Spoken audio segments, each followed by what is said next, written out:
start recording. All right, how are y'all? Good, fantastic. It's nice to see everybody. Welcome back to another lecture of 6, 8, 4, 10. It's nice to see you all. Those of you who apparently survived the great snowstorm of 2023, which oddly is a relatively small fraction of this class, apparently. I do not understand the attendance pattern in this course. It's like every other day, it's like pretty much 100%. Whatever. But in any event, it's nice to see those of you who came and to continue our discussion of embeddings, just to make sure everybody's on the same page in terms of logistics. So our previous lecture obviously was canceled for some puzzling reason by MIT. I hope you all went home and stayed safe. But because of that, of course, we fell a little bit behind, and actually my intention for that particular lecture was to compress it with today's, and now I couldn't do that. So I'm trying to figure out the right thing to do with your homework, because it does use a little bit of the next lecture, and I'm not sure that it makes sense to have it due the next day. If I were to, hypothetically, if we move the homework deadline to like Friday or the following Monday, would that be considered a positive thing by you people if we left the next homework deadline the same? Because always what happens when I move homework deadlines is then I get yelled at for not moving the next one. Yeah, I see some nods. Okay, good. So remind me, and we'll push that homework deadline back, but with the understanding, A, that if you want to respect the original deadline, you still can. Lucky for you, you know, what's it called? Canvas will happily consume your submission. And moreover, the next deadline will remain the same. This is only because we've had a few kind of weird extenuating circumstances. Cool. Other than that, let's see. Oh, none of you reminded me to grade your course proposal, so project proposal. So of course I forgot. But I will ASAP. And beyond that, I think you have a project check-in due in a couple weeks. So don't forget to do that. And yes, I mean this class is really easily structured, right? There's nothing like terribly complicated. Any questions before we get started? Okay, and then our one last reminder is, of course, because our last lecture was canceled, we were unable to have lecture.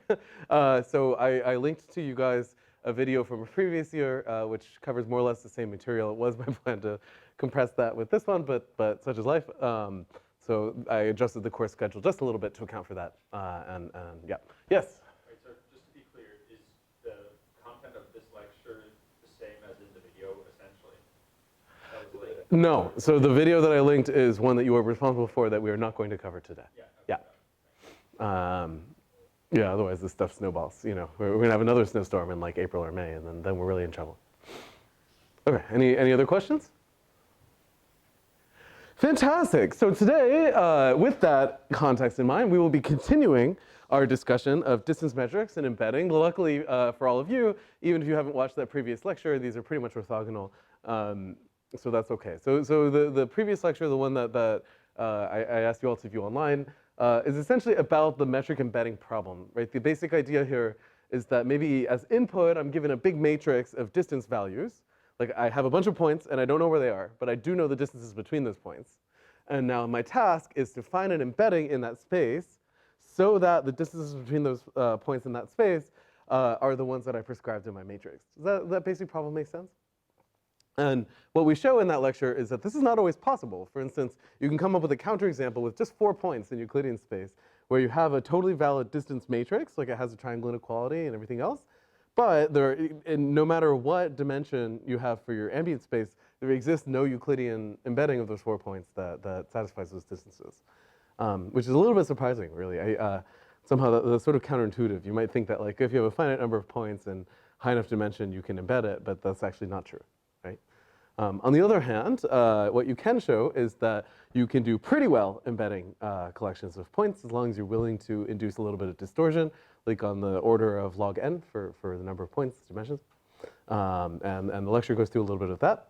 Incidentally, your homework, speaking of your homework, has 2 problems in the middle, both of which, for those of you who know my graduate students, were drafted by my student David, which explains why they're impossibly hard. Essentially, they walk you through the proof of 2 different embedding theorems, which are kind of recalled in the lecture that we had online, but not actually proven. And the reason we don't prove them in class is because they're annoying and hard to prove. So I was looking at that homework when I was about to post it, and I thought, like, you know what, this is too much. So the deal on your homework is that you only have to do one of those two problems. I think you'll very quickly figure out that one of them is a lot easier than the other, but that's on you guys, and you can get some extra credit if you do both. So that's that. Also remember that grading in this course are very generous, so if you're like totally stuck, these are like actually difficult problems, and it's not the end of the world. Okay, but in any event, essentially those give you some randomized techniques for embedding data very quickly and with low but not zero distortion, which is sort of as good as we could hope to do. Yeah. So in today's lecture, what we're going to do is talk about a little bit more of the practical side of the embedding problem and talk about some of the algorithms that actually get used a lot in practice. So the ones that we talked about last time also get used in practice, but in a slightly different application setting, which is usually like high-dimensional machine learning style problems, where you have very high-dimensional noisy data points anyway. Embedding them with some distortion isn't really a big deal because probably they were sensed with a lot of noise in the first place. In this case, we're going to be talking a little bit more about embedding algorithms that are used maybe for visualization purposes or something where you don't really want them to be randomized necessarily. You're willing to optimize your embedding, and we'll see that our algorithms are not going to actually have quite as many guarantees as the random stuff covered in the previous lecture. Okay? But these ones are easier to derive, so I left all the hard stuff to you guys on your homework, which I get to do because this is like a qualifying PhD level course. You get at least one homework problem that's kind of difficult. Okay, so if you recall, essentially our mission from the previous lecture is to compute isometries. And this is a term that shows up over and over and over again in geometry. The basic idea of an isometry is just that it's a mapping from one space into the other that preserves distances, right? So in this case, probably our input is like a pairwise distance matrix, which is actually a perfectly valid discrete metric space, right? It's like a set of points with distance value. Right? The definition of a metric space doesn't actually say it has to be embedded anywhere. And then you're trying to compute an isometry into some space that maybe you can visualize it better, right? Like for instance, if I just give you a big matrix of distances and I say like, what does this data set look like? Like, is it clustered? That's probably a hard question to answer. But if I embed it in the plane and then I see two big clumps, then I could probably answer it quite easily, right? And so that's why we like to compute things like isometry, because they can be used for visualization, they can be used for computing features, lots of other stuff. Okay, so now we're going to talk about some practical instances of this problem and some of the basic approaches people use to solve it. And they really are pretty straightforward. Today there's a lot of yucky calculation because, well, I don't know, because that's what happens sometimes. We're going to focus mostly on embedding data into Euclidean space. And then we'll talk briefly about embedding data from spaces that are curved and also into spaces that are curved, mostly in our next lecture. Okay, so for now, our problem is something like the following. We're given some matrix P, where the elements of P, so Pij here, are like the pairwise distances, maybe for convenience squared. Obviously, if I don't have them squared, I can get them squared, between a bunch of points. That's our input. And our output is to reconstruct the positions of these points, right? And we're going to start by talking about the exact case. Like, maybe for some reason I know that P encodes a set of points, but I just happen to forget their locations. And now I want to reconstruct them. And then we'll talk about how to do this approximately. Does that make sense? Okay, fantastic. First of all, is the problem well posed the way that I've stated it here? We're shaking our head. No, why? Yeah, so in particular, if I rotate or translate my points, then their distances don't change, right? So as a very simple example, of course, if I have xi and I just like shift it by some c minus xj, and I shift that by the same c, of course, that's the same thing as just mod x minus xj here, right? Meaning that like these two point clouds are indistinguishable from the perspective of the matrix P, right? So in general, when we talk about the embedding problem, we have to kind of quotient out like rotation and translation. So essentially, the better way to phrase a problem like this is, given Pij, we want to find a set of points x that satisfies the Pij, but it may not be the original ones I used to get that matrix. Does that make sense? Okay, fantastic. Okay, so in order to do that, we're going to start by deriving probably the most basic and well-known algorithm for this, which is something called multi-dimensional scaling, MDS. One side note, in Python and I believe in MATLAB, if you call MDS, there's a function in whatever package You need to be a little bit careful because there's a lot of different things people call MDS. So we're going to do the 1980s version first, and then at the end of the lecture, we're going to do a different version, which is probably what's actually under the hood of these Python things. If you read the documentation, there's a bunch of options you can turn on and off for different models here. So we'll start with the kind of simple one, which just looks like an eigenvalue problem, and then we'll step it up from there. Okay, so first of all, we're going to make a few definitions just for convenience, which is as soon as I find my eraser. Just for, because we're all grown-ups here, I think it's a little bit easier to work with a matrix than a bunch of vectors xi. So I'm going to make a matrix X, which I'll just say its columns are xi, right? So kind of looks like this. How many x's are there? N. So really our unknown in this problem is going to be a big matrix. So far, so good? Cool. How many rows are in big X? I heard N, M, and D. D, I don't even see a D on the board here, I'm afraid. What was that, Kartik? M, yeah, that's right, because remember that each of the x's is in Rm, right? And those are like the columns here. So the number of rows is M, and the number of columns is, looking right at you, N. Thank you. Okay, fantastic. And moreover, we're going to define a second matrix, which is called G, and this is going to be X transpose X, like that. Anybody know why it's called G? What G stands for? Yes, this is called the gram matrix of our set of points, right? So this is the set of inner products between each of the pairs of points. To see that, of course, if I take X transpose, right, so then I'll have something like this, right? X1, X2, and so on, and then I've got, so that's like the X transpose here, and then the X we've got like that, right? This is G. And of course, if we remember, or you guys all remember how matrix multiply works, right? You go kind of like that. So then the elements here are like x1 dot product x1, x1 dot product x2, x2 dot product x1, and so on, right? So this is the matrix of pairwise dot products. Cool? Okay, so in the multidimensional scaling algorithm, essentially what we're going to do is it's going to take place in two steps. Because remember, like, what's the input and the output here? Our input is this matrix P with all the pairwise squared distances. The output's a bunch of points, like X, right? And so here's going to be the basic steps of our algorithm.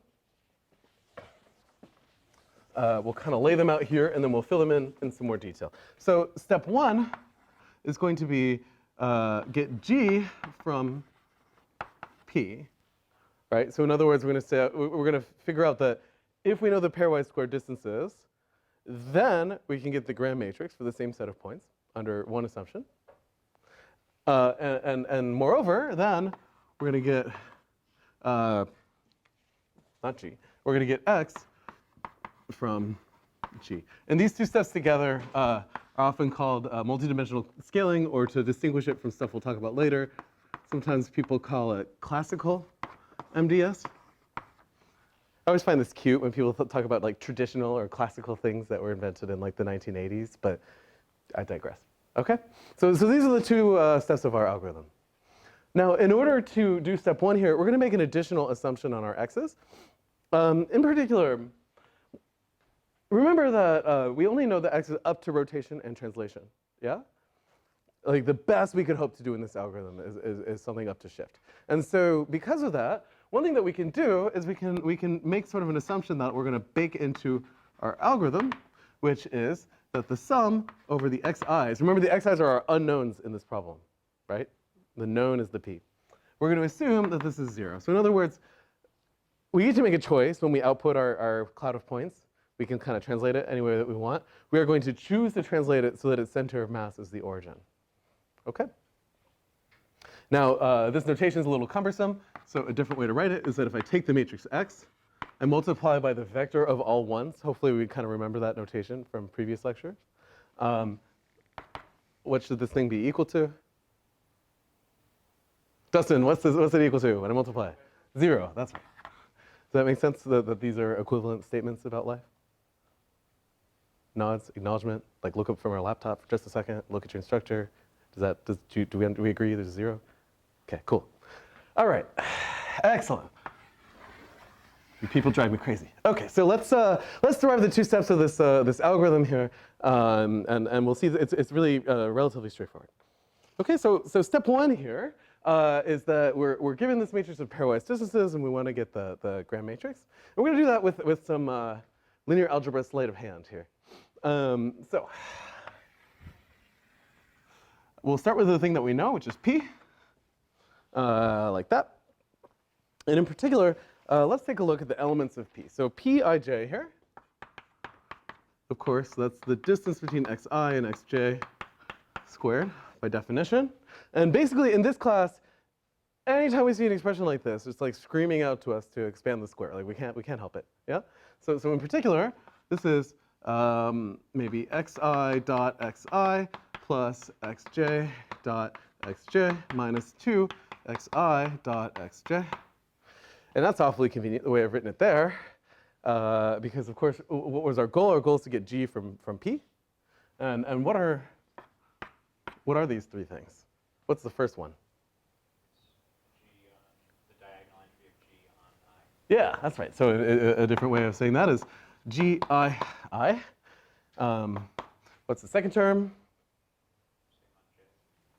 Yep, so gjj, which is weirdly challenging to say, minus 2 gij. Okay, so now we have some relationship between P and G. Huh? Only one problem, which is we're given P, we want a G, and somehow we did the opposite of that. So we're not quite done. Yeah? So now we can do something kind of sneaky. In particular, we're going to make a definition that we're going to use a lot today. So we're going to define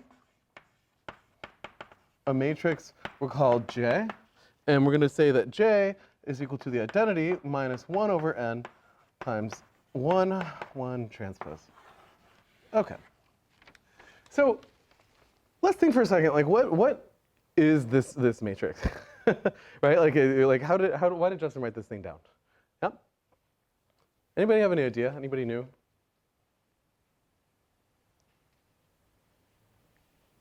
So first of all, what does the identity do to a vector? It rhymes with, it's the opposite of something. Oh my God, you guys are killing me. Thank you. Okay, everybody, like stand up and like turn around 3 times. Really, like stand up, please. You're like, what is this classroom? For God's sake. Like, all right, stretch out. Look at your peers. Acknowledge that you're in a room with humans. You have all day in your office to look at your computer. Okay, now sit down and let's do some math. For gosh sakes. Okay, so right. So identity matrix just leaves a vector alone. Now, if I take a vector and I multiply it by the vector of all ones transpose, what is that really doing? It's summing. That's right. Yeah. This is so like if I take like 1 transpose times a vector, this is just the sum of the elements, and then I divide it by n, so that's really the average. Yeah. And now I'm going to kind of broadcast that back out by multiplying by this 1. So the action of J takes a vector and subtracts off its average. Yeah. So basically, J is just centering things. Does that make sense? And J is going to be kind of convenient to work with because we've made this assumption up here, right? And so somehow we expect that like J multiplied by our set of points the right way, it's going to give us 0, right? Okay, fantastic. Cool. So with that in mind, let's do a little calculation. In particular, we're going to compute minus 1/2 J transpose P J. I'm sorry, I'm struggling with J's today. These are both J's. Okay. If you want to sound fancy about it, this is the conjugation of P with J. Yeah. Okay. So it's important not to think here. So what we're going to do is we're just going to plug in all of our definitions, expand the bejesus out of this expression, and then collapse it back and show that we got what we wanted. Yeah. So let's do that. So we have a minus 1/2. Now J transpose. Notice that J is actually a symmetric matrix. Yeah. So this is identity minus 1 over n, 1 transpose, like that. Now we have an expression for P, which is kind of hiding here. So we're all grown-ups here, so we're going to write this in matrix notation. Yeah? So in particular, notice, like, what does this thing do? It takes the diagonal of G and it kind of broadcasts it, copies it along every row of P. And similarly, this thing does that over every column. So we can write it in kind of an interesting fashion. So let's see, let's do the easy term first. We've got a minus 2G, that's the third term, right? And now what we can do is we can write it as follows. We can take the diagonal of G. This notation says take diagonal of a matrix and write it as a vector. And we can do like that to broadcast it along all the columns. And then similarly, transpose, like that. Do you guys understand how these two expressions are the same? All I did was kind of get rid of the indices. Okay, and then we can't forget the J on the other side. So this is all multiplied by identity minus 1 over n, 1, 1, transpose. Okay, so is this fun or what? Yeah, thank you. See some enthusiasm. That's great. So now what we're going to do is continue not to think and just expand this giant expression and start to slowly cancel some terms here. We'll continue to do this boring, tedious calculation and lose the student's interest one person at a time. Okay, so let's multiply the first two terms here. Okay, so we're going to leave that minus 1/2 here, and now we have identity times all this stuff. So that's a minus 2G plus diagonal of G1 transpose plus 1 diagonal G transpose. And now we got a minus 1 over n times 1, 1 transpose times all that stuff. Yeah? So, do we want to write it out? Yes, we want to write it out. Okay, so we're going to get a minus 2 over n, 1, 1 transpose diagonal of G. Oh, oops, I already forgot a term. Sorry, we'll do, that's fine. We'll do these two terms first, and then that one just because I forgot to write it. Have I lost you yet? Because I can continue doing that if you want. Would it be minus 1 over n then? Instead of minus 2 over n? Yes, sorry, thanks, Cardi. Yeah, that's right. So that's for the middle term here. We've got a minus 1 over n, 1, 1 transpose, 1 diagonal of G transpose, like that. And then the term that I forgot. So now we'll do this one, right? So now we've got a plus 2 over n, 1, 1 transpose G. Okay, and then we've got our matrix again. I minus. Okay, have we made any more mistakes? I probably have. Notice we haven't done anything interesting. We've just multiplied out a bunch of ugly stuff. Okay, so if I really wanted to torture you, I'd multiply all this out with the second term first, and then we have like approximately like 15 billion things to cancel out here. But actually, we can do a bit of work to make our life easier. So let's see if we can make a few observations. First, what is this 1 transpose G? Notice that there's basically only one answer to all questions that I ask in lecture. Rhymes with hero. Thank you. It's 0, right? So let's see why. So remember that we have this, as we wrote up there, right? So in particular, I can take both sides of this thing, and I can pre-multiply it by x transpose, like that. Of course, x transpose times 0 is 0. And notice that this matrix is just G. Yeah? So G times the vector of all 1s is 0. Same thing for G transpose, because G is symmetric. Yeah, so in effect, what we've argued is that this term actually goes away. Cool? So our life just got a little easier. We just saved ourselves, like, what, 2 terms. Okay. But let's see if we can do better than that. In particular, I'm going to continue staring at my notes. So we have a 1 transpose times the diagonal of G. So what is this thing doing? This is the, if you think about it, it's the sum of the diagonal of G that has a name. The trace, thanks. So, so this is really just the trace of G, like that. Let's see here. We've got another, no we don't. And now we have a 1 transpose times a vector of all ones. So what is this thing? N, right? Because this is, there are n elements total in our vector of all ones. Okay. Now we're getting somewhere, right? This is starting to feel a little bit better. Now let's see. I believe we can still cancel one more term. Is that right? Let me glance at my notes really quick. Yeah. So this expression here, well, now we've got a 1 over n and an n. Yeah, so this thing is really 1 times the diagonal of G transpose with a minus in front of it, right? And notice here that we have the same thing. Yeah?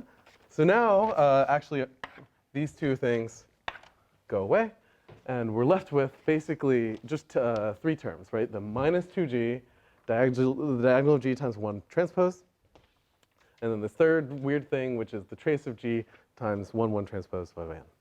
Cool? Isn't that neat? So things just start to vanish. We're doing pretty good. So now guess what we have to do? Multiply by the other guy. Yeah, sadly for us, we're still not quite there yet. So, just to summarize our state of affairs, this has got a little messy. This is just basically copying the previous line and removing all the stuff we zeroed out. We have a minus 2G.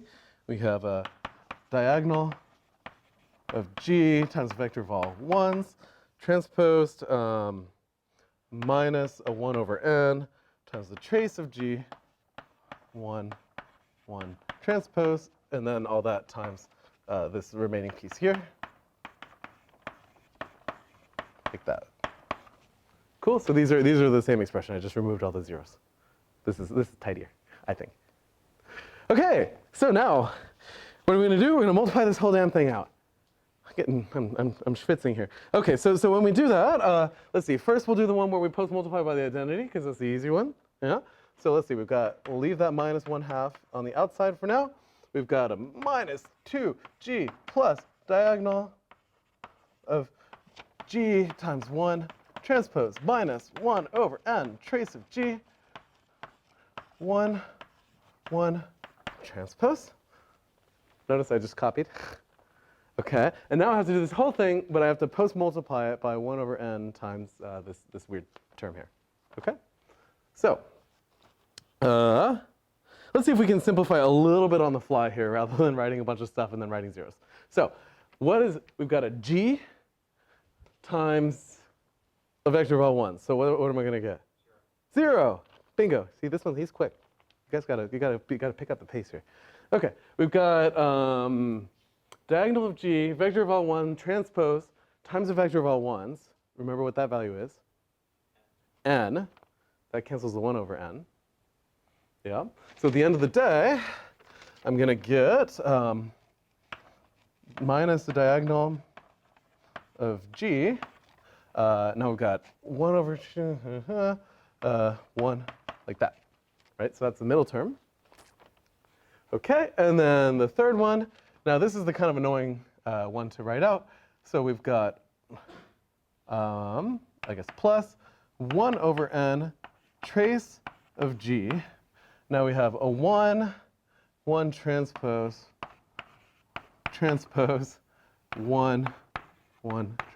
like that. Cool? Is this boring? Because it totally is. Yeah, but that's life. We got to check these things. Okay, and of course this quantity, this is n again.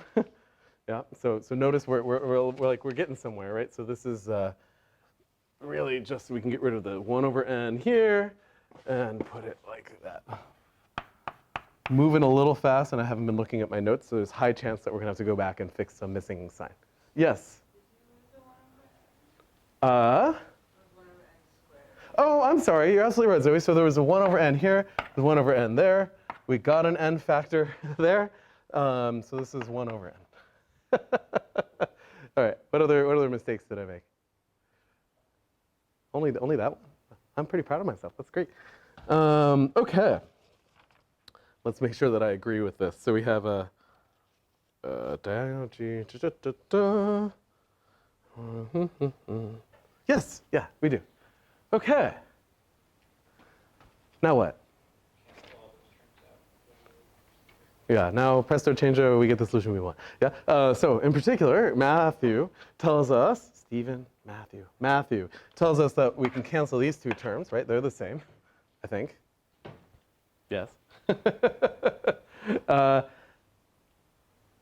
Right, and now we have a diagonal of G times 1, a diagonal G times 1 with a plus and a minus.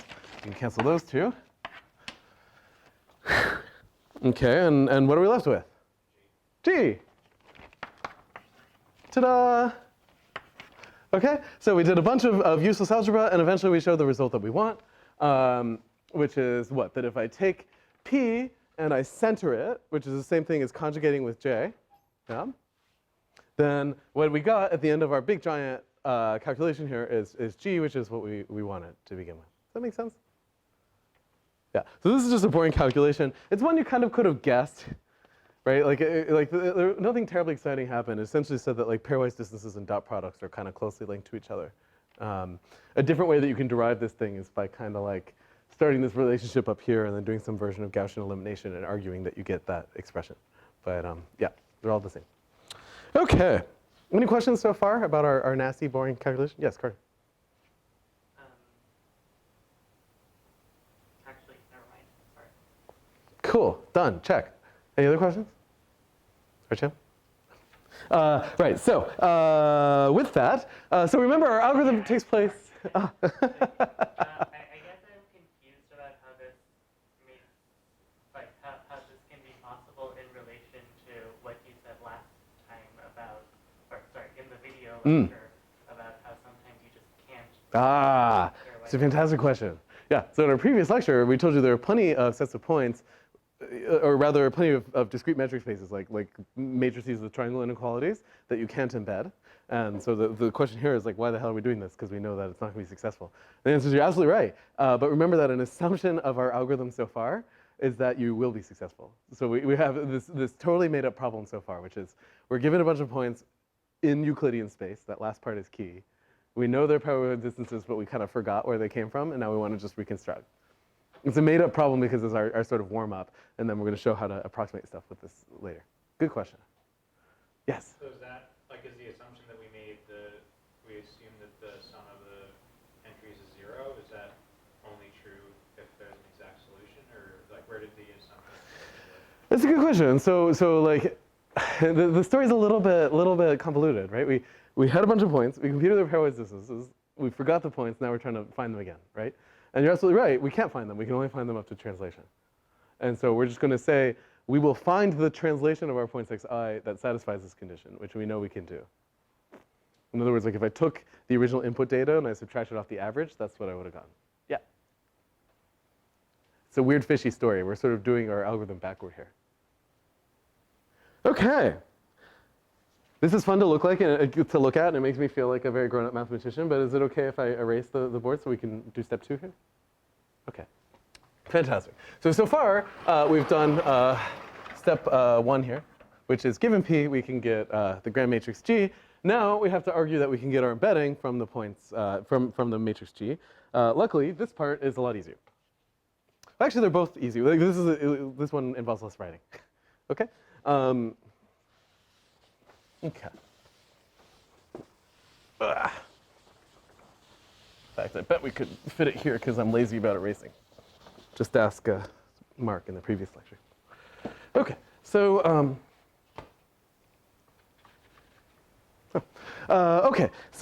let's make a few observations about G. First of all, G is a matrix of dot products. So one thing we know about it is that it is symmetric and positive definite. Right, this is true of basically anything you can write as x transpose x.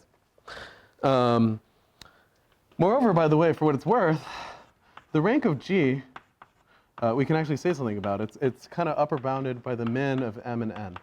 Do you see that? Because this comes from the definition of G. It's x transpose x, right? And this is like m by n, so you kind of know that the rank can't be bigger than either of those two things.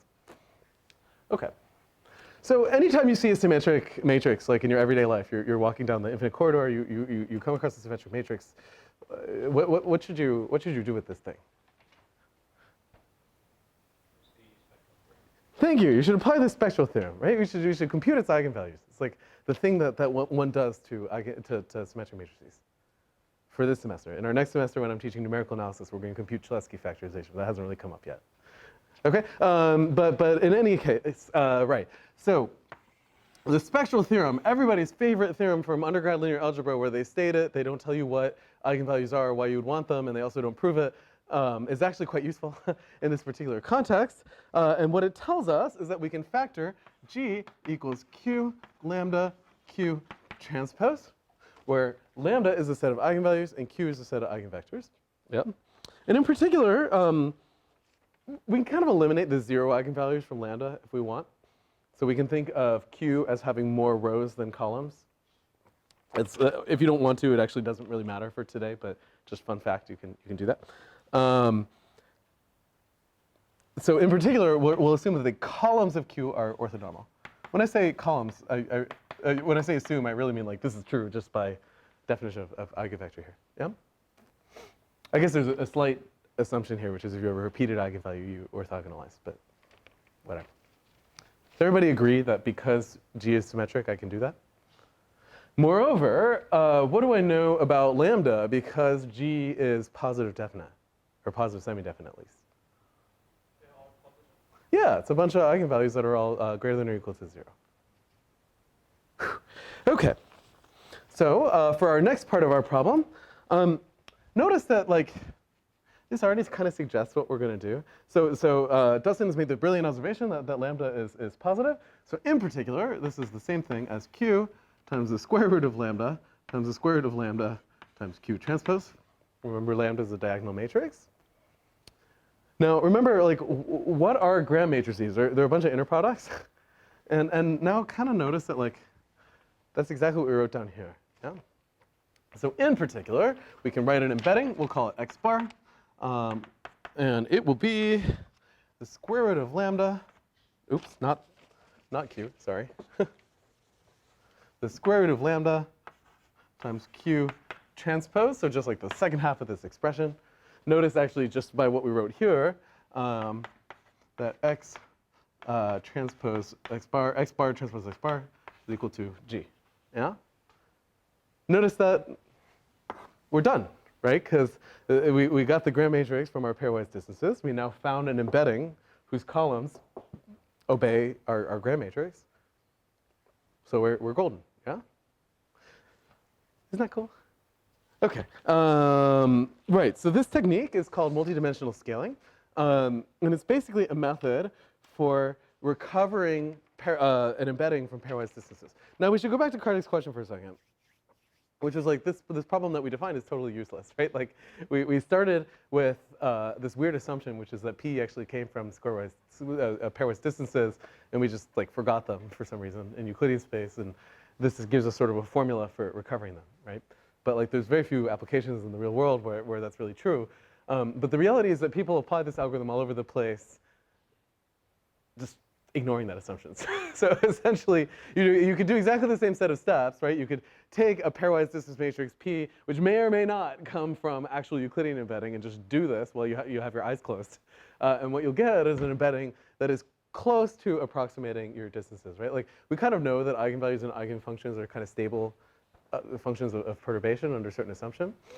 And that's sort of what they're relying on here. Now, if you ask me to articulate like an approximation guarantee here, I would struggle a bit because of that eigenvalue step. I believe there do exist such things, but the reality is in the community of folks that tend to use this algorithm, they're not terribly worried about theoretical guarantees, right? And in fact, the oftentimes common practice here, notice that like in this expression for x bar, like some rows are multiplied by, each row is multiplied by a different eigenvalue, right? And if an eigenvalue is close to 0, maybe we just clip it, right? So in practice, maybe you just compute like the top 10 eigenvalues of your matrix, and you have an even more approximate embedding than the full dimensional thing. So does everybody agree that at least this is an algorithm that's very simple to implement, and in the exact case gives us what we want, right? We sort of completed the loop. the theoretical piece that we're missing would be to show that this thing is stable, like if our p is a little bit inaccurate. And that is indeed the case, although we haven't written it here. Okay, so this is our first example of an embedding algorithm. And a lot of embedding algorithms we'll see have very similar flavor. You construct a careful matrix, you compute its eigenstuff, and then out comes your embedding. Yeah? Later on, when we talk about Laplacians and diffusion map, we'll basically see that it's this applied to an even weirder matrix. Yeah? Any questions so far? Yes? Is X uniquely determined after rotation?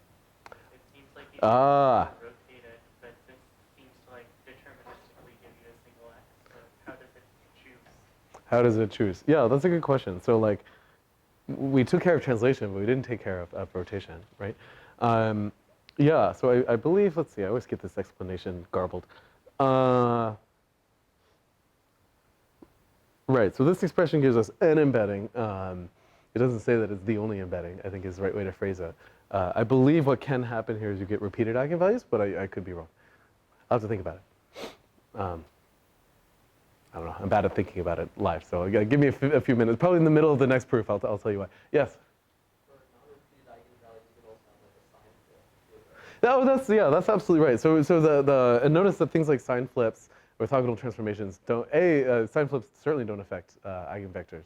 I need to think a minute about, you're right that this is somehow choosing among the different rotations of your point cloud, and that one I'm struggling. I think it's sort of doing principal component analysis at the same time. Is like roughly what's, in fact, that's sort of exactly what's going on if you think about it. Like since these eigenvalues are sort of stretching the different dimension, so I think intuitively the way you can think about it is among the different rotations of your point cloud, you're choosing the one that like puts the most variance on the first axis and then slightly less variance on the next one and so on. Yeah, I'm saying that, and then as I walk out of this room, I'm going to convince myself that that's totally wrong, but it feels right to me now. Okay, so right, so this is of course a thing that people have applied to all kinds of fun data sets. Here's a kind of toy one that for whatever reason shows up in a lot of initial like introductory textbooks on multidimensional scaling. So here we've taken all of the members of Congress. I don't remember what year. This is a relatively dated data set, but I 100% guarantee you that they would remain the same today. So you can describe every member of Congress using a very long vector, which is how they voted on every single thing that came up. Maybe, you know, in the simple case, it's just binary. That is obviously a very high-dimensional vector, but I can still construct P out of that thing and then run MDS, but only take the top two eigenvalues, like we talked about. And then here's the embedding that you get. So red and blue are Republican and Democrat, and shockingly, you can see that they cluster, you know, which is basically showing that, like, you know, similar voting pattern is a very predictive way to guess political affiliation. Okay, so this is a kind of a clever visualization. Yes? I was wondering, so is there any hope that we can do this for some other LQ metric rather than L2? Because here we really use the It's a good question. Yeah, like could I use another metric than L2? My guess is not. Like if you go through this, I mean, it certainly won't become an eigenvalue problem anymore. I mean, I guess you can, if you view eigenvalues as like minimizing or maximizing Rayleigh quotient, you can do anything you want with a different norm, but I think it would be a lot less meaningful. We'll talk about another algorithm later in lecture, which is, I think, actually today what Python calls MDS, which basically just uses the optimization procedure, and that one would be more flexible. Yeah. But this thing, because of the eigenvalue problem, I think you really couldn't apply it directly to other stuff. Cool. So, right, so in machine learning, we often talk about the difference between inductive and transductive machine learning. Has anybody heard these two buzzwords before? So let's see, I always confuse which one is which. I think in transductive machine learning, you're given a data set, and your task is just to analyze the data set. Right, so think about like I have a social network, I have the whole topology of the network ahead of time, I know every single person in the network, I know the income at a few different nodes, and then I just want to predict the income of everybody else. So I have all the information in front of me, like I know the data points where I'm going to have to make predictions, right? On the other hand, there's inductive machine learning where I learn a model and then I have to be able to apply it to unknown data, right? Like, so I make a thing that classifies photographs. I don't know all the photographs in the universe, so I'm basically writing a piece of code that inputs a new photograph and says, is it a cat or a dog? You guys get that distinction? So far, what we've discussed is a very transductive algorithm, right? It's given a set of points or distances, and it gives you an embedding, and you're done. A totally reasonable question is there an inductive version of the same technique? So in other words, now, if I give you a new point whose distances I know to all of my landmarks, can I infer where that would be in this embedding? So like now I bring a new senator into Congress, and they tell us how they would have voted on all the past votes apparently, and now I want to know where they're going to sit on this planar embedding, right? So do you understand the inductive task here? And so in multidimensional scaling, we give that a name. This is called landmark MDS, because a different way to kind of draw the same picture might be that we have the embedding of a few points, and now we're trying to kind of infer the embeddings of the rest. Or rather, like an even more generic version of that is like, given a few embeddings, I want to make a machine that can now input a new distance vector and output where it would be in that setup. Does that make sense? So Landmark MDS goes back to De Silva and Tannenbaum in 2004. You might recognize Tannenbaum from MIT faculty here. It's the same Tannenbaum. And essentially, this is a small extension of the MDS technique we've already discussed here. Let's see if we can manage to derive this thing. Okay, so.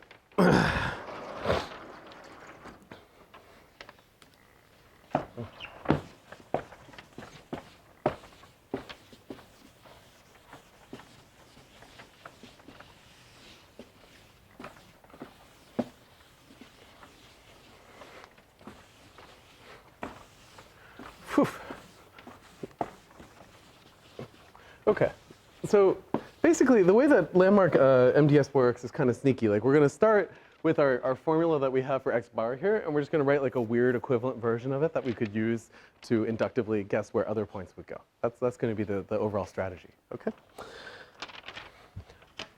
Unfortunately, thanks to a late doctor's appointment this morning, my notes get progressively scribblier, but we will see if I manage to derive it. Okay, so from our matrix, our definitions up here, we can make a few additional things here. So in particular, since we know that the sum of the xi's is equal to 0, that's sort of our basic assumption here, we're going to know that the vector q times the vector of all 1s is also equal to 0. This is just a byproduct of that expression. And moreover, remember that we also know q transpose times q is equal to the identity. I'm just going to write all the things that we know, and then we're going to start massaging these expressions. So what we're going to do, and let's remind you that our formula for p is equal to minus 2g plus the diagonal of g times 1 transpose plus 1 times the diagonal of g transpose. Here's our little cheat sheet worth of formulas here. And one more. G is q lambda q transpose. Okay. Have I forgotten anything yet? Okay, so now what we're going to do is we're going to start with our formula for x bar here, and we're just going to continue to massage it a little bit to derive this landmark technique. So in particular, what I'm going to do, just for yucks, is I'm going to take x bar and I'm going to multiply it by p. So remember, p is our squared distances, and x bar is our embedding. It's a little weird why we would do that, but we'll see what happens in a second. It's important not to think here, so we're going to just plug in everything we know and then simplify. Okay, so first, we have an expression for x bar. It's the square root of lambda times q transpose, like that. And now we're going to plug in our formula for g. So this is minus 2, or for p, rather. Now instead of g, we can write q lambda q transpose. You can kind of see what we're about to do, right? Like we've got a lot of identity matrices coming up. And now we've got plus diagonal of g. Do I actually need that? Yeah, sure. Q lambda q transpose times 1 transpose plus 1 diagonal of q lambda q transpose close. Okay, like that. Right, so all we've done so far is just plug in everything we know. And now let's multiply this thing out. So we've got a minus 2. What is q transpose q? It's the identity, right? Because our eigenvectors are orthogonal. Yes? Sorry, quick question. Why is q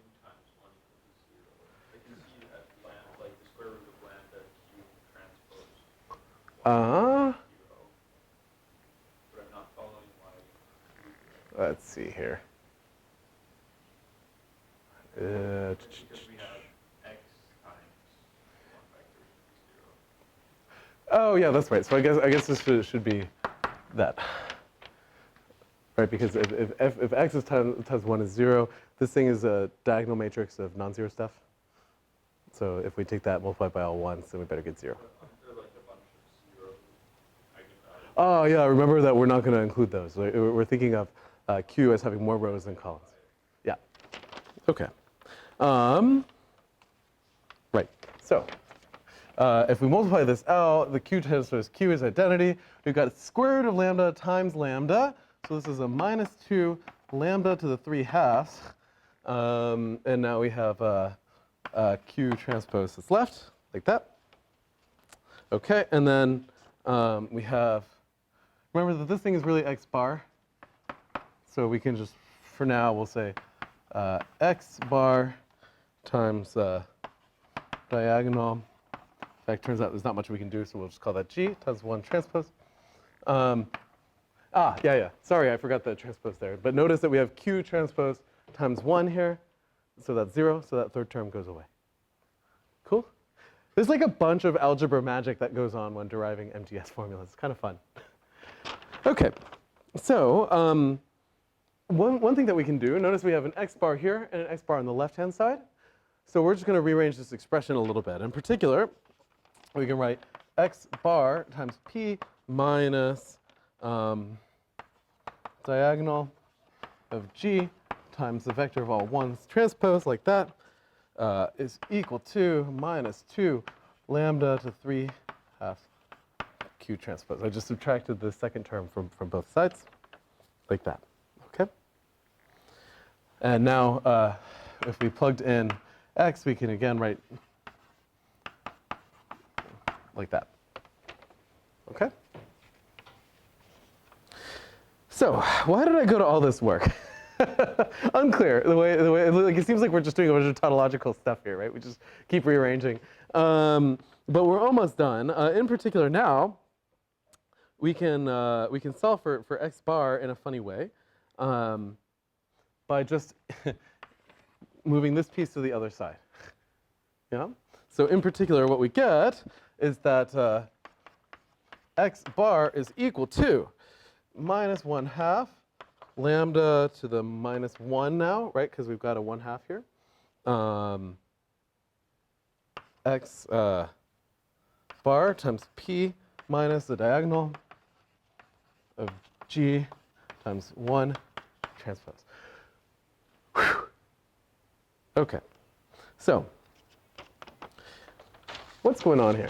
So this feels like a circular expression because it totally is. Notice this is an x bar on both sides.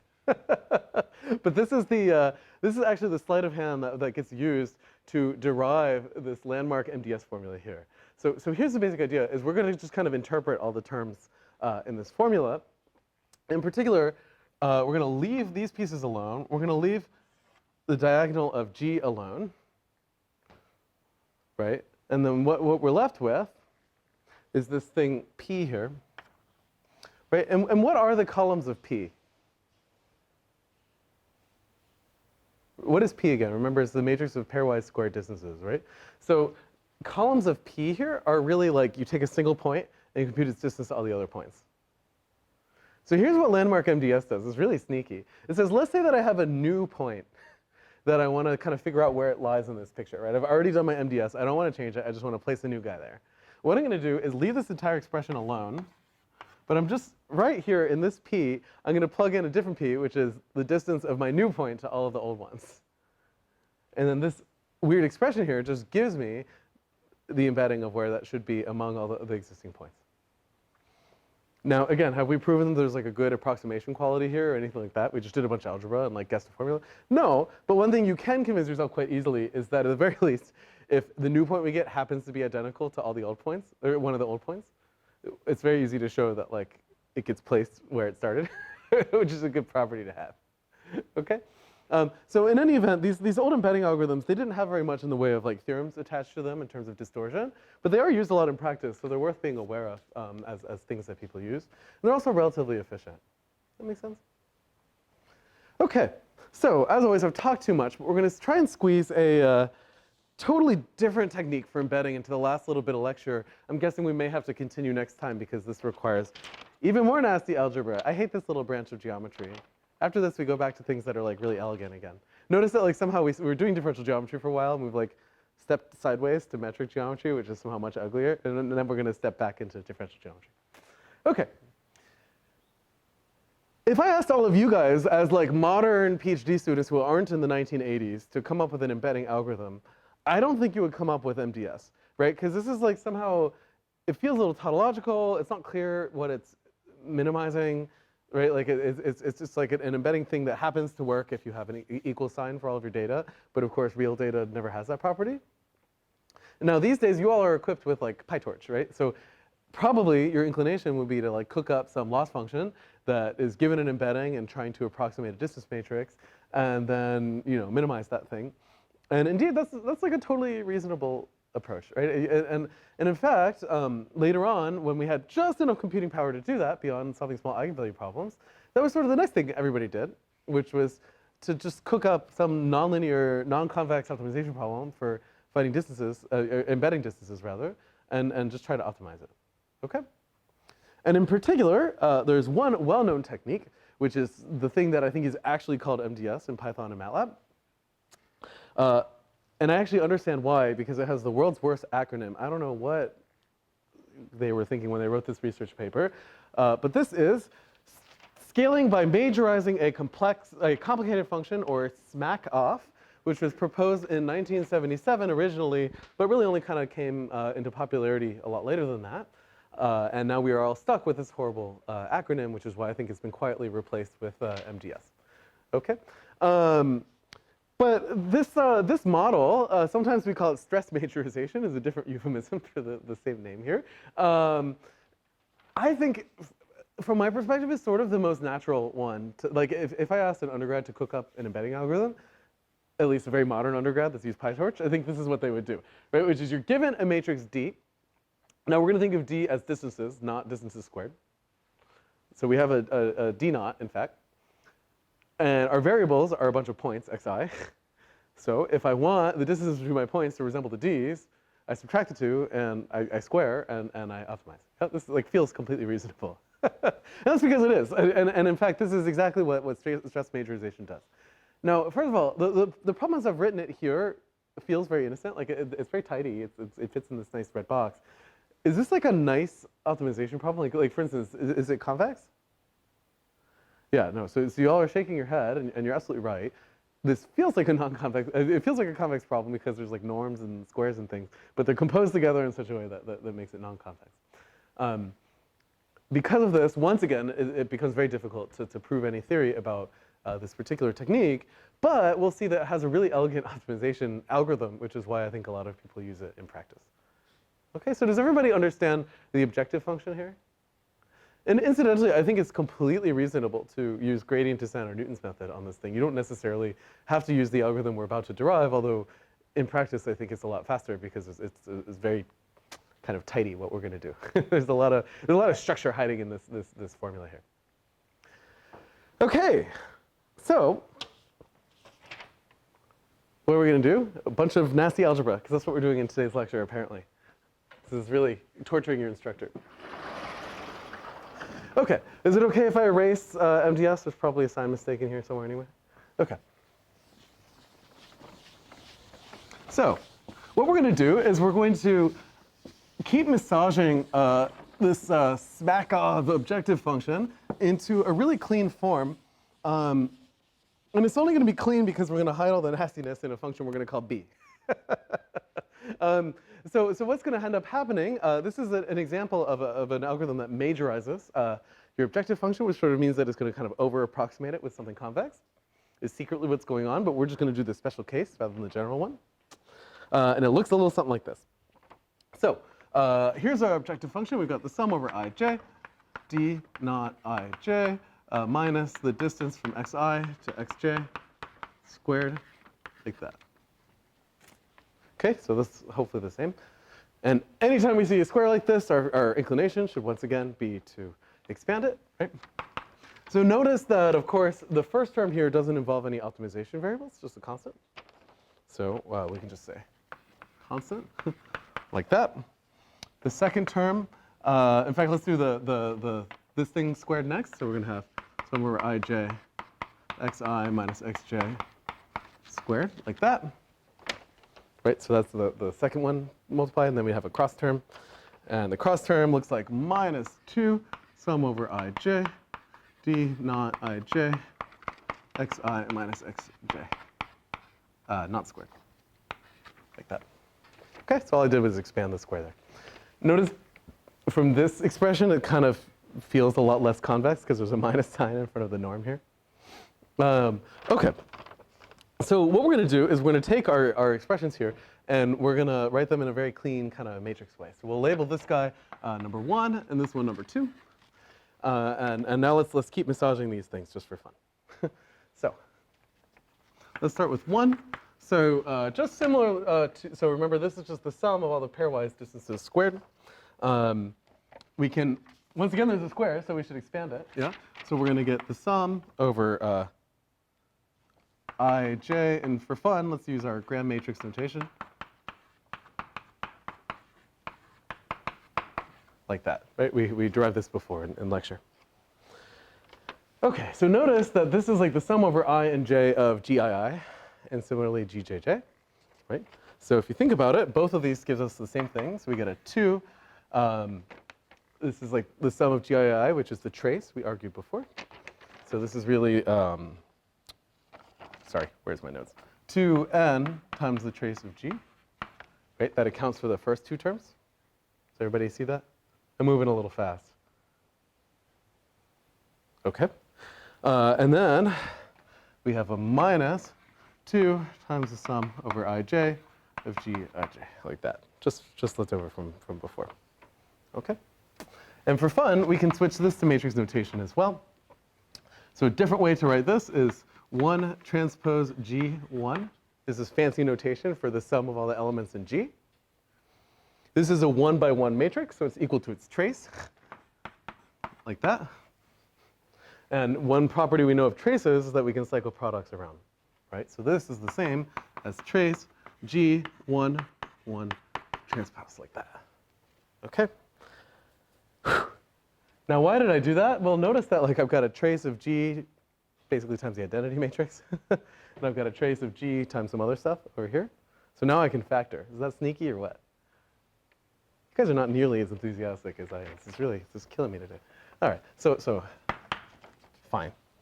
So this is really the trace of G times 2n times the identity, right? That's because of the 2n there.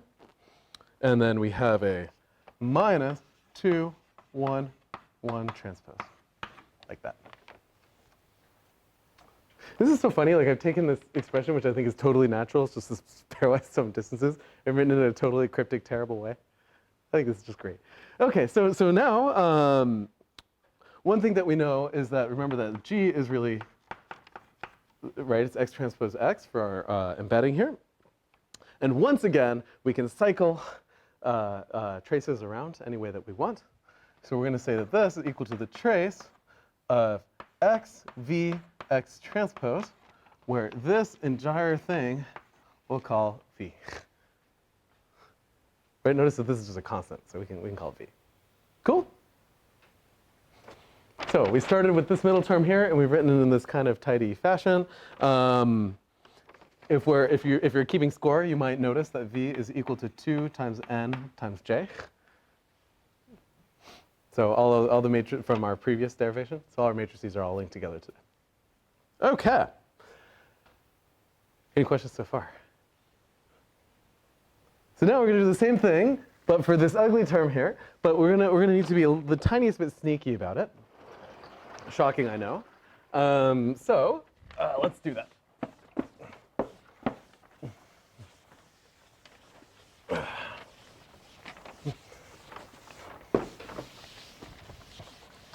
So another one of those days where having like 2 more boards would be really helpful. Okay, so now we have term number 2.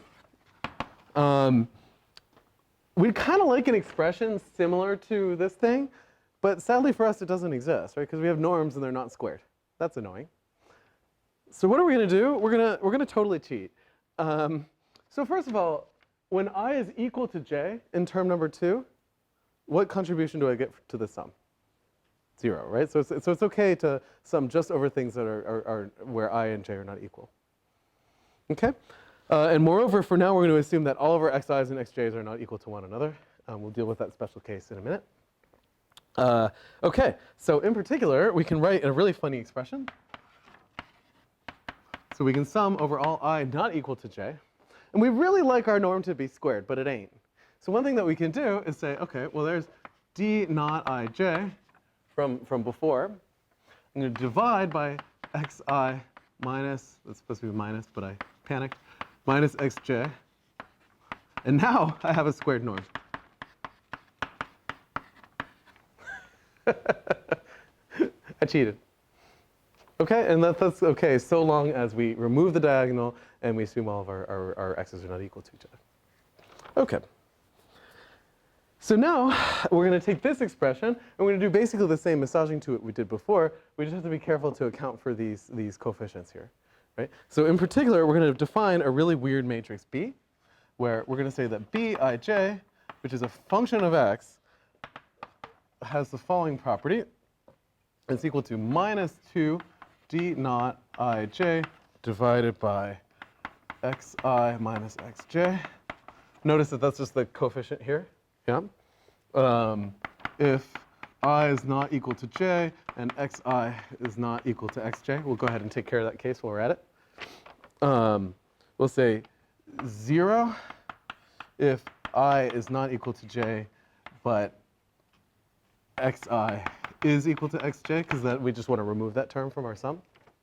And then finally, minus sum of bij over j not equal to I, that's supposed to be an I, if I is equal to j.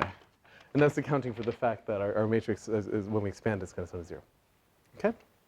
So notice, like, essentially all we've done is taken the coefficients that are kind of ugly in this expression and called it B.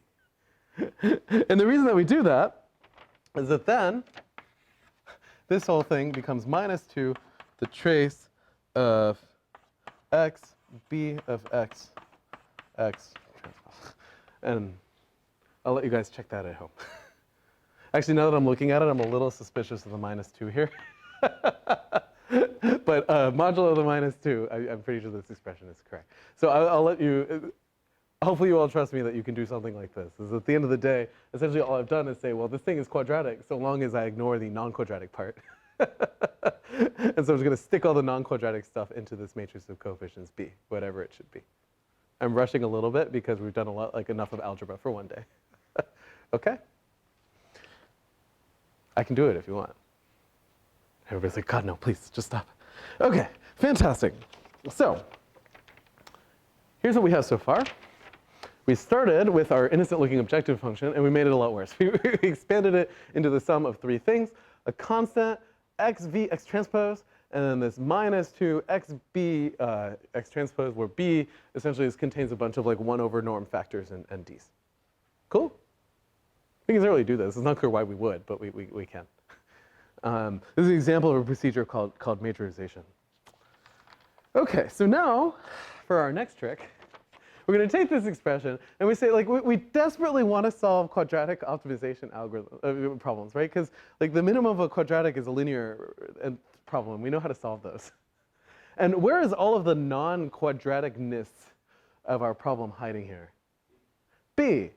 That's right, Matthew. It's in B. That like essentially, if this darn thing weren't here, right, our whole problem would just be like extremely easy to solve.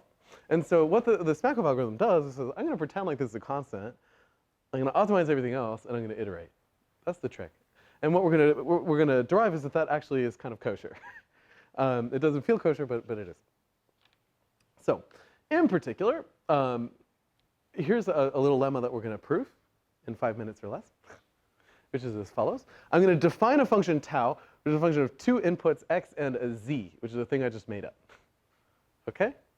And tau is going to be exactly our expression for the stress majorization objective function, but I'm going to take those last two terms where there was an x and just stick a z there instead. Why? Because this thing, if I optimize with respect to x, this I could do, right? It's just the z that's annoying, yeah? And notice if I put in x twice, then I get back my objective function, okay? So I've done is kind of like split off the non-convex piece of my problem. And we're going to prove a little lemma here, which is this inequality, which is that tau of xx is less than or equal to tau of xz for any z. Okay? You think we can do it in like 5 minutes? I think we can. Okay. Is it okay if I erase here? I think it's probably wrong anyway. Okay. So far in this course, we only basically have one technique for proving an inequality. You guys remember what it is? Cauchy-Schwarz. Thank you. It's literally right there. You're killing me. Okay, folks. Because of Cauchy-Schwarz, we can apply it to derive a really weird inequality we're going to use. So in particular, if I take xi minus xj, and I dot product it with zi minus zj, like that, then by Cauchy-Schwarz, this should be less than or equal to xi minus xj, like the distance, zi minus zj, like that. Hopefully we all agree that this is a okay application of Cauchy-Schwarz. Now, assuming that the z's are not equal to one another, we can divide both sides by this term here. And what we're left with is a funny little inequality, which says the following, that the distance from xi to xj is greater than or equal to xi minus xj dot product zi minus zj divided by the distance zi minus zj. There's kind of a fun geometric picture of this inequality, by the way, because notice that zi minus zj divided by its norm, this is like a unit vector in that direction, right? So it's like kind of saying that distances are upper bounded by projecting onto a line and then computing distances, which, if you think about it, makes sense. Cool.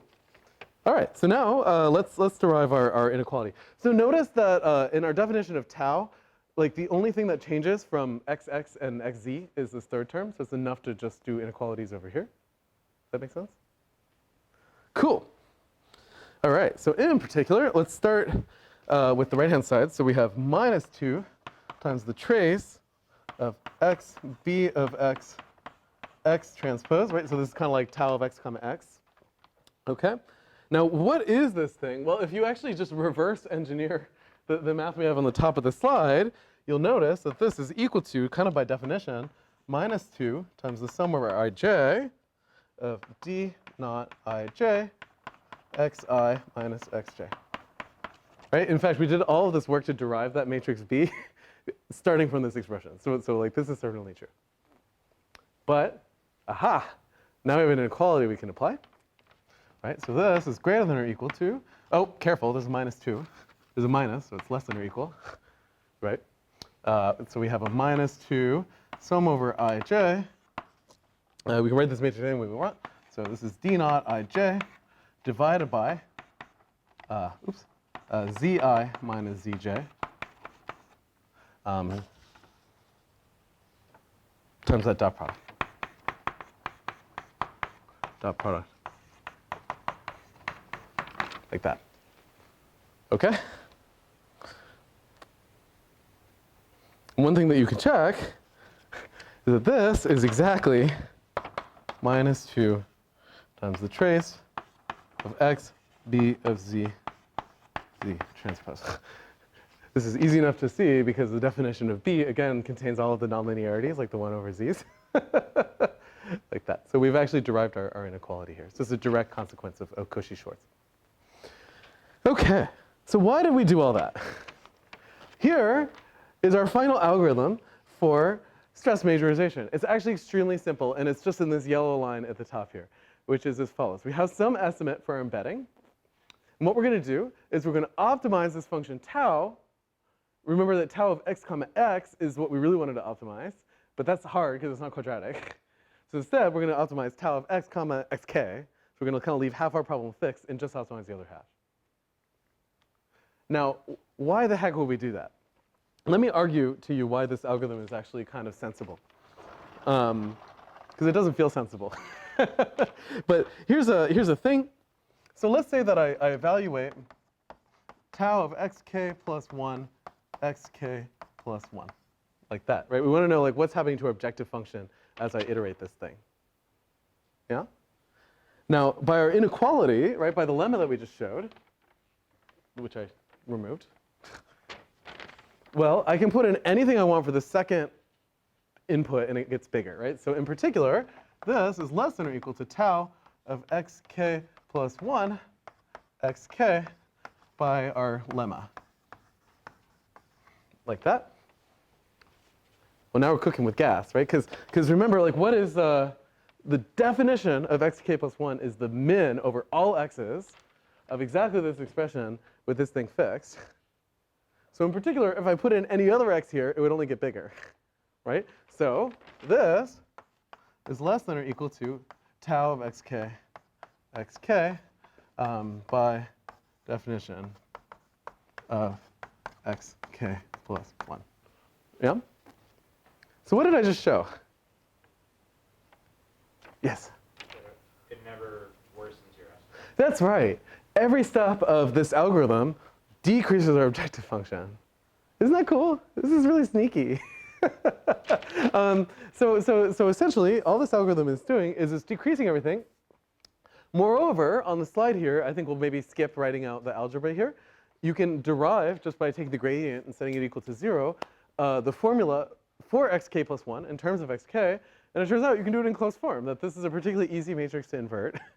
And what you get is just x times b times your centering. Yeah? So at the end of the day, doing this majorization algorithm is extremely simple. You just take your x, you put it in a b, you compute this product, and you iterate. That's it. Now you can show under some conditions, which we're not going to prove in class, because obviously we're out of time. I say that as if I know the proof, that this algorithm can, like, what we didn't show is that the x have to converge, right? We just showed that the objective decreases, right? Actually showing that this technique reaches a meaningful solution is a lot harder. But you can do it. Yeah, you can kind of view the objective function as some kind of proxy for progress here, and you can argue it doesn't stall out under some condition. Okay? Fantastic. There are a lot of different pictures of this technique. I think we'll skip over lots of schematics. If you like these kinds of math tricks, like this feels a little magic what we did here. It turns out to be an example of a larger strategy in optimization. This is sometimes called majorization minimization, MM, where essentially what you do is you take some non-convex problem, you kind of bite off either a convex or a quadratic piece to it, and you argue under certain conditions that you've really upper bounded. Remember, that's sort of what we did here. And so you've kind of done is, like, it's some schematic like this. Like, you want to optimize this blue function. You instead have this red one which touches at the same place, right? That was the diagonal property. And moreover, kind of sits on top of the blue one. That's what we showed. You optimize and you keep going, and there's a lot of theory out there on convergence of these techniques. So this is sort of the simplest version 0 of this. And it's used for a lot of things. So for example, one of the early applications was graph embedding. So here's a, this is a dated example now of like people calling each other on the telephone, and you can work out their social network. It feels very quaint by today's standards. People in geometry also use it. So for instance, here's a funny paper from a few years ago where you're given a shape, and now you kind of mess with distances along the shape. Like maybe you have a human figure, and you say, well, I want the points on its belly to be farther away from the rest of the body, so I'm going to just edit its distance function. And then they use an algorithm like this to re-embed this thing as sort of a 3D editing task. I'm not sure I would recommend this particular algorithm. It's rather complicated. It is worth noting that there are other models out there that are quite similar to stress majorization, but have small changes that actually do affect your embedding. One that's worth calling out is something called Salmon's mapping, S-A-M-M-O-N. It was proposed at about the same time as all these other techniques. My guess is that they were all developed independently of each other. Remember, these were the dark days before arXiv, when like everybody was writing research papers and sending them in by mail to a journal, and it took a long time. So here, notice that this is exactly the same as what we had before, but it's relative error. So they divide by d naught. For some reason, they don't divide by d naught squared. I guess you could also do that. If you think about it, notice that stress majorization mostly cares about large distances, right? Because you're squaring differences. So like differences in big numbers make even bigger numbers. So here they're sort of correcting it a little bit more, and it's a little bit more democratic to small distances, which is essentially what's going on here. So this is just a reweighted version of the same objective function. If I were an annoying professor, I would give you a homework problem to derive the majorization algorithm for this thing. It was basically the same. But I didn't. So you should do that at home for your own edification. But you can, it's kind of clear here that you should be able to derive very similar algorithm to what we just did for smack off. Now, if you like this topic, I should give you a quick pointer. This is only scratching the surface. So it turns out that this was an extremely popular topic in applied geometry to study, literally just taking distance matrices and embedding them in Rn. Like this is just that by itself. There's like millions of models out there. Some of them you can prove things about. Some of them are efficient. Some of them are non-convex. Some of them are convex. There's all kinds of cool stuff you could do. If you want to scratch that itch, you want to learn a little bit more about that, this textbook here on modern multidimensional scaling is a nice place to look, and you can enjoy all 800 pages worth of MDS techniques. But for now, we're going to leave that. So, right, so as a few reminders, we'll give you a homework extension. Remind me, I'll announce it. Not too big, and it will not apply to future homeworks, just this one. Okay? So if you get stressed out by homework being closer together, then just finish this one. It's okay. Our next lecture, and what that'll allow us to do is in our next lecture, we'll talk about sort of this, what I was intending to do the second half of today, where now we're going to take like data that we don't think is Euclidean, so it's like curved in some fashion, and try to embed it. Right? Like so far, our assumption here is our data kind of looks like Euclidean space. We just don't know how. But in other data sets, we'll see that that's not the case, but we still want to visualize it in some interesting way. Right? So that's what we'll do on Tuesday, I guess. So with that, have a lovely weekend. Start your homework. These problems are, I think, the hardest ones in this course as homework problems go. So you should give it a start.